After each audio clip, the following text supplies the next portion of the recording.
Hey guys, it's Justin from Outlaw Euro. Today we have another DIY performance upgrade. The Turner Underdrive pulley kit.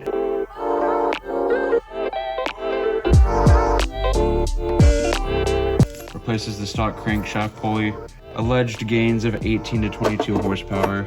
We cannot confirm nor deny that. So the kit obviously comes with the Underdrive pulley for the crankshaft. Then we get both replacement belts. And then it also comes with new bolts with the washers. All right, so the first step is going to be to remove this shroud here. So we get the radiator fan out. We've done this before without taking the fan out, but for the video and ease of installation. So we removed all the bolts. We left the hood latch bolts in. So once you have them out, you can just take this and flip it. Get it kind of out of the way. There's a plastic shroud that goes right here. It's held down by two T20 Torx bolts on either side. So remove those and get that plastic piece out of the way. And then we can unplug the radiator fan. Connection is right down there. Now when you're pulling the fan out, be careful of the coolant fittings here. As you can see, this one is broke before from fan removal. It's a very fragile piece. Just pull these out of the way. And then there's little wings on each side of the fan. Just lift straight out.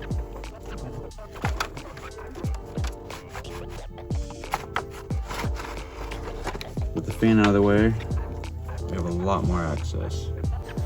So here we are underneath the car. We already removed the belts. Check out our DIY on S85 belt removal and installation. But we can remove the crank pulley now, the factory one, held on by these 613mm bolts.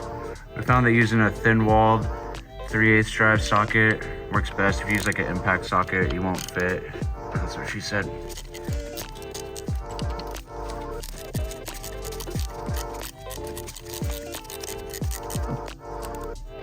All right, with the 6 bolts removed, it comes off pretty easy. There's the cover, and here's the pulley. So as a size comparison, here's the factory S85 pulley. Here's the Turner Motorsport Underdrive pulley, much smaller. And this was the cover piece. So up on the motor, it's like this, and we're gonna be putting this back on. So as I mentioned, the Turner kit comes with new bolts and washers. And even though these bolts have washers on them, we still use the second washer. Alright, so here's the 6 bolts with the washers and with blue Loctite, not supplied in the kit. So before reinstalling the pulley, we're gonna put 1 bolt in, and the threads kind of hang out the bottom here. So we're gonna put 1 bolt in, and then note the spacing here for the bolts. So these 3 up top, and then these 3 on the bottom. So we're putting the bolt in for this top hole here. And then the new bolts are T45s. So we're gonna use a T45 socket with a 1-inch extension, 3/8 drive. All right, with the first bolt started, we'll put the other 5 in. All right, with all of them started, we're just gonna use the socket to get them all hand tight.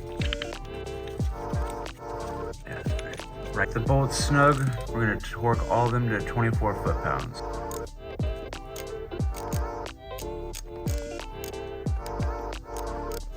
All right, now with the pulley torqued on, we can put on the supplied belts. Maybe shorter length, obviously, for the smaller diameter pulley. So we'll just put those on real quick. All right, with the Turner Underdrive pulley and belts installed, we're gonna lower it down and put the fan back in.